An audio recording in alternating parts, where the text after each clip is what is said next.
Stanley Kubrick. Director, artist, genius, some say. The erratic and elusive kind.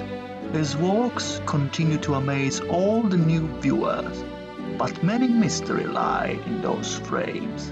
Kubrick himself left messages and symbols yet to decipher. His signature is a guarantee of deeper meaning hiding under the surface of his symmetrical, disturbing images. Today we take a look at the highly controversial A Clockwork Orange, a picture of rebellion against society, human values, and most importantly, the film industry. We will unravel why his choice of one simple song represents his war declaration against Hollywood.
Well.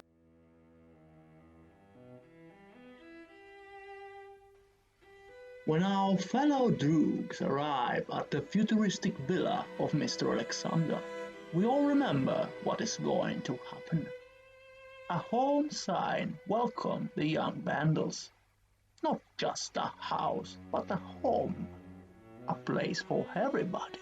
A place where your inner impulses and desires can come true. Cinema, in other words. Home theater, perhaps? Our gang leader, Alex DeLarge, is going to express the art he masters, violence. The form of his expression is rather peculiar and specific. While he proceeds to beat the villa's hosts, he sings.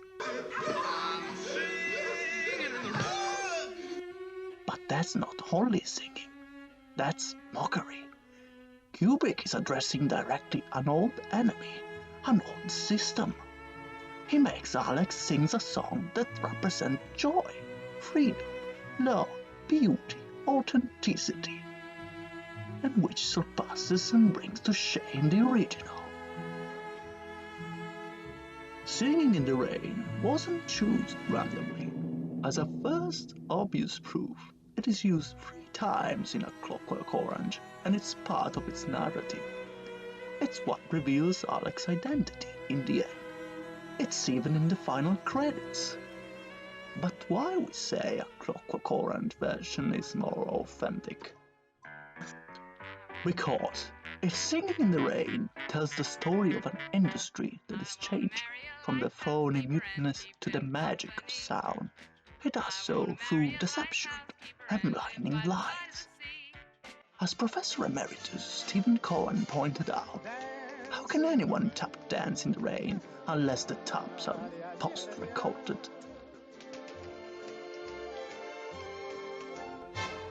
I'm happy again. Alex singing is not post-recorded, and if the physical hurt must be dissimulated, the violence in his performance is real.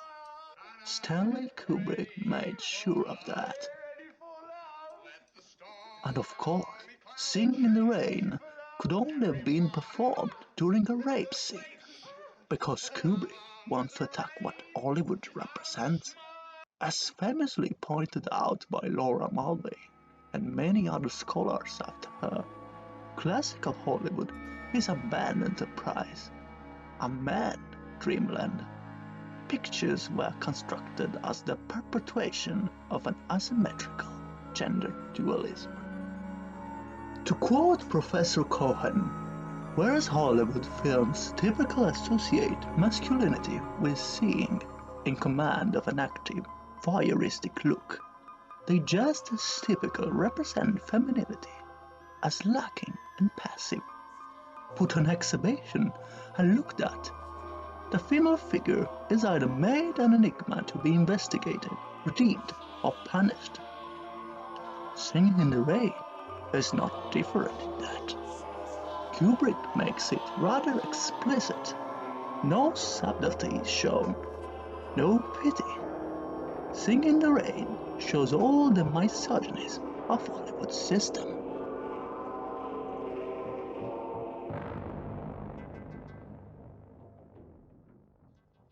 Alright, maybe it's not like that. The song was actually McDowell's idea, improvised on the spot. But how can we say something new and original about a 50-year-old picture? It's much easier to make something up. I mean, there's a guy who analyzes it frame by frame, and I mean frame by frame, every frame. In our opinion, the reason why Singin' in the Rain was used in the final credits is because they already paid it.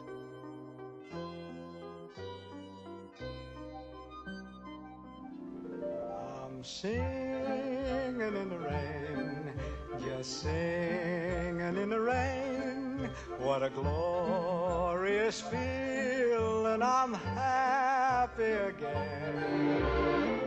I'm laughing at clouds so dark up above. The sun's in my heart and I'm ready for love. Let the stormy clouds chase everyone from the place. Come on with the rain. I was cured, all right.